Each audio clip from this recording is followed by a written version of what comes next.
झटपट पटापट लक्ष्मी जी घर के अंदर प्रसन्न होके अंदर आएंगी घर के पटापट। झटपट पटापट लक्ष्मी जी घर के अंदर प्रसन्न होके अंदर आएंगी घर के पटापट। नाचतो सगळं विसरून पोरी बघता थांबून, निळा पिवळा लाल लाल रांगोळी काढतो वाकून।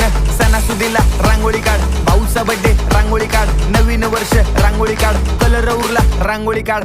उभी लाईन, आडवी लाईन, तिरपी लाईन, वाकडी लाईन, फुल काढ, चिमणी काढ, हत्ती चुकला पुसून काढ। सगळ्यांनी इकडे लक्ष द्यायचं आहे, टेन्शन घ्यायचं नाही, डान्स करत राहायचा। सासूबाई चिडणार आहेत, घाबरायचं नाही, वाईप करत राहायचे आणि सोबत म्हणायचं झटपट पटापट लक्ष्मी जी घर के अंदर प्रसन्न होके अंदर आएंगी घर के पटापट। झटपट पटापट लक्ष्मी जी घर के अंदर प्रसन्न होके अंदर आएंगी घर के पटापट। पाटापुढे ताटापुढे देवापुढे मागे पुढे सगळीकडे चोहीकडे आम्ही खातो बटाटेवडे, पाटापुढे ताटापुढे देवा।